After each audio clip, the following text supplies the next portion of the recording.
Welcome to Pallavi TV. ప్రస్తుతం social మీడియాలో ఒక వీడియో బాగా వైరల్ అవుతా ఉంది. ఒక పర్సన్ గురించి. అసలు ఆ పర్సన్ ఎవరు? ఆ వీడియోకి సంబంధించి ఎందుకు వైరల్ అవుతా ఉంది? ఈ వీడియోలో చూద్దాం.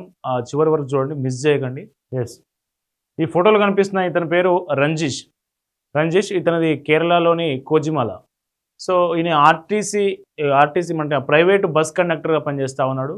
సో మనం చూడొచ్చు. ప్రైవేట్ బస్ కండక్టర్‌గా పనిచేస్తా ఉన్నాడు. ఇతనికి 7 సంవత్సరాల క్రితం పెళ్లి జరిగింది. వివాహం అయింది. 7 సంవత్సరాల క్రితం ఈమెతోని వివాహం జరిగింది. వివాహం జరిగిన తర్వాత ఏడాది ఆ తర్వాత ఒక బాబు పుట్టిండు. బాబు పుట్టగానే ఈమె ఏం చేసిందంటే వీళ్ళ భార్య షార్జాకు పోయింది. షార్జా అంటే మనకు తెలుసు కదా! మనకు గల్ఫ్ కంట్రీ. షార్జాకు ఉపాధి కోసం పోయింది. మరి ఎందుకు మా భర్త పిల్లగాన్ని ఇడిచిపెట్టి ఎందుకు పోయింది అంటే, సో గతంలోనే చాలా మన దగ్గర కూడా వలసలు ఎక్కువ పోతారు. మనకు గల్ఫ్ కంట్రీస్ పోయే వాళ్ళలో సో లేడీస్ కూడా చాలామంది ఉంటారు. సో అట్లా ఆమె ఉపాధి కోసం నేను గల్ఫ్ కంట్రీ పోయి ఇంకెక్కువ డబ్బులు సంపాదించుకొని వస్తాం మన కుటుంబానికి సంబంధించని ఇంట్లో చెప్పి పిల్లవాడిని భర్తకిచ్చి షార్జా వెళ్ళింది. చూసినాం కదా! షార్జా వెళ్ళిన తర్వాత ఇక రాలేదు. దాదాపు 7 సంవత్సరాల వరకు తిరిగి చూడలేదు. అక్కడనే ఇంకొక అతన్ని పెళ్లి చేసుకొని అటే సెటిల్ అయింది ఆమె అని అందరూ అనుకున్నారు. వీళ్ళు కూడా అనుకున్నారు. ఇతను రంజిష్ కూడా అదే అనుకున్నాడు. అతను పెళ్లి చేసుకొని వేరే వాళ్ళతో సహజీవనం చేస్తూ ఉన్నట్టు ఆ ఫోటోలు కావచ్చు, వీడియోలు కావచ్చు, ఇవన్నీ వీళ్ళకి అర్థమైపోయింది. ఇక సరే భార్య మీద ఆశలు వదులుకున్నటువంటి రంజిష్ కన్న కొడుకుని కంటికి రెప్పలా కాపాడుకుంటూ దాదాపు 7 సంవత్సరాలు పెంచి పెద్ద చేసిండు. సో కొడుకు లేకుండా ఒక క్షణం ఉండలేని పరిస్థితి. సో అట్లా అంత ప్రేమను కొడుకు మీద చూపించి సో రంజిష్ పెంచిన తర్వాత మొన్న ఏమైంది అంటే నెల రోజుల క్రితం ఈ అమ్మవారు దిగింది. షార్జా నుంచి దిగింది. నేరుగా కోజిమాలకు పోయింది. నా కొడుకుని నాకు ఇస్తారా ఇవ్వరా అని వీళ్ళ ఇంటి దగ్గర వెళ్ళి పేచి పెట్టింది. సో అట్లెట్లు ఇస్తాం, నువ్వు కుటుంబాన్ని వదిలి వెళ్ళిపోయినావు కదా, నువ్వు వేరే అతను పెళ్లి చేసుకున్నావు కదా, మేము ఇయ్యము అంటే ఈమె ఏం చేసింది, కోర్టుకు వెళ్ళింది. హైకోర్టుకు వెళ్ళి హైకోర్టులో ఒక మంచి సాధారణ కోర్టుకు తర్వాత ఇంకొక పెద్ద కోర్టుకు పోయి మంచి అడ్వకేట్ని పట్టుకొని వాదించింది. ఆ వాదనలో కోర్టు ఏం చేసిందంటే ఉన్నటువంటి ఆధారాలను బట్టి ఆ అబ్బాయి వాళ్ళ తల్లితో వెళ్ళడమే కరెక్ట్ అని తీర్పిచ్చారు. దాదాపు 7 సంవత్సరాలు పెంచి పెద్ద చేసినటువంటి ఆ తండ్రి తన కొడుకును పంపించలేక, తన భార్య తనను కుటుంబాన్ని వదిలి వెళ్ళిన భార్యతో పంపించలేక ఎంతో మదనపడ్డాడు. పాపం తీవ్ర మనస్తాపానికి గురైండు. ఆ బాబుని తీసుకెళ్తుంటే ఆ చివరి క్షణాన్ని చూడలేక చాలా ఆందోళనకు గురైండు. వెంటనే పాయిజన్ తాగి సూసైడ్ ప్రయత్నం చేసిండు. పాయిజన్ తాగిండు. సో వెంటనే హాస్పిటల్ తీసుకపోతే 2 రోజుల క్రితం చనిపోయింది హాస్పిటల్లో. సో ఎంత దారుణం చూడండి. అంటే తన ప్రేమను మొత్తం కొడుకు మీద పెట్టి పెద్ద చేసేటటువంటి తండ్రి ఆ కొడుకు లేకపోతే కొడుకును తల్లి తీసుకుపోతా ఉంటే సో దాన్ని భరించలేక ఆత్మహత్య పాల్పడితే నేను చనిపోయిండు. సో చనిపోయిన తర్వాత అంత్యక్రియలకు కూడా కనీసం అంత్యక్రియలకైనా తలగొరి పెట్టడానికైనా నువ్వు ఆ కొడుకును పంపించు మహాతల్లి అంటూ వీళ్ళ కుటుంబ సభ్యులంతా ఈమెను వేడుకున్నారు. వేడుకుంటే నేను అవసరం లేదు, అతను అవసరం లేదు, నేను మళ్ళీ పంపును అని చెప్పింది. సో చివరికి ఒక పెద్ద మనిషి అక్కడ ఉన్నటువంటి ప్రజాప్రతినిధి జోక్యం చేసుకొని ఖచ్చితంగా పంపాలని బలవంత ప్రెషర్ చేస్తే అప్పుడు పంపింది. మనం చూడొచ్చు బాబు అంత్యక్రియలకు వచ్చిన విజువల్స్ చూడొచ్చు. ചെയ്യണം എന്ന് തോന്നുന്നു കൃത്യമായിട്ട് അറിയാൻ സാധിക്കും.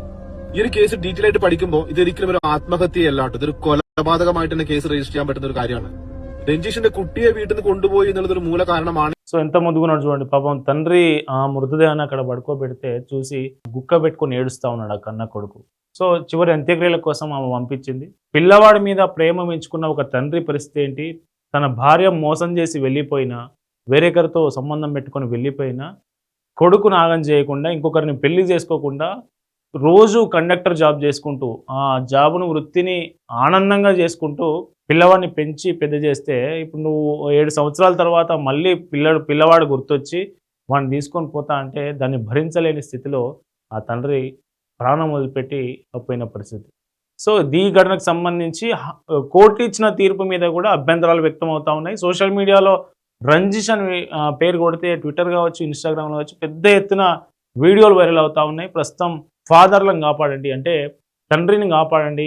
ఇంతకుముందుకు మన క్యాంపెయిన్ ఏదైతే జరిగిందో అబ్బాయి యువకులను కాపాడండి, యువకులను చంపొద్దుగా, సో ఇప్పుడు తండ్రిని కూడా కాపాడండి అనే ఒక హ్యాష్ ట్యాగ్తోని సేవ్ ఫాదర్ అనే హ్యాష్ ట్యాగ్తోని ఇప్పుడు ఈ వీడియో ట్రెండ్ అవుతా ఉంది. కేరళ కోజిమాలలో ఇట్లాంటి ఘటన జరిగితే మన దగ్గర జోగిపేట, సంగారెడ్డి జిల్లా జోగిపేటలో దీనికి విరుద్ధమైన ఘటన ఇంకొకటి జరిగింది. దాన్ని కూడా చూద్దాం. చూడండి, ఈ ఫోటోలో కనిపిస్తున్న వీని పేరు కృష్ణ. పోతరాజు కృష్ణ జోగిపేటలోని సంగారెడ్డి జిల్లా జోగిపేటలోని వాసవి నగర్లో ఉంటాడు. వీడు వాటర్ సప్లయర్గా పనిచేస్తూ ఉన్నాడు. వాటర్ సప్లయర్గా 3 సంవత్సరాల క్రితం గౌరమ్మ అనే ఒక అమ్మాయిని లవ్ చేసి పెళ్లి చేసుకున్నాడు. సో పెళ్లి చేసుకున్న తర్వాత ఫస్ట్ ఒక బాబు పుట్టిండు. బాబు పుట్టి కొంత ఫిట్స్ వచ్చి అనారోగ్య కారణాల వల్ల ఆయన చనిపోయిండు. ఇప్పుడు రెండో బాబు పుట్టిండు రీసెంట్గా. 18 రోజులు మాత్రమే అవుతుంది రెండో బాబు పుట్టి. సో ఎప్పుడైతే నెల 2 నెలలు కావచ్చు, ఒక 6 నెలల నుంచి బాగా తాగుడుకు బానిసైనటువంటి కృష్ణ 2 రోజుల క్రితం భార్యతో గొడవ పెట్టుకున్నాడు. తెల్లారి భార్యతో గొడవ పెట్టుకున్న తర్వాత తాగి మళ్ళీ ఇంటికి వచ్చిండు. భార్య మధ్య వాళ్ళిద్దరి మధ్యలో గొడవ జరిగింది. సో ఆ గొడవ నేపథ్యంలో వంటెందుకు చేయలేదనే దగ్గర గొడవ జరిగింది. సో ఆ ఆవేశం ఆపుకోలేక భార్య మీద కోపాన్ని అక్కడున్న 18 రోజుల పసికందును నేలకేసి బాధిండు ఈ దుర్మార్గుడు. సో మనం చూస్తున్నాం కదా, వీడు కూడా తండ్రే. కేరళలో కూడా ఆయన కూడా ఒక తండ్రే. సో ఎంత డిఫరెన్స్ చూడండి. నేలకేసి బాధితే ఆ తల్లి గట్టిగా కేకలు వేస్తే వెంటనే పారిపోతే ఆ పసికందుని తీసుకొని హాస్పిటల్ తీసుకుపోయేసరికి ఆ పసికందు ప్రాణాలు వదిలేదు. సో ఇద్దరు పిల్లల్ని సంతానం ఉన్నటువంటి ఆ గౌరమ్మ ఇప్పుడు ఒక్క కొడుకు కూడా లేకుండా పోయింది. సో వెంటనే పోలీసులకు ఫిర్యాదు చేస్తే పోలీసులు తనని అరెస్ట్ చేసి రిమాండ్కి తరలించడం జరిగింది.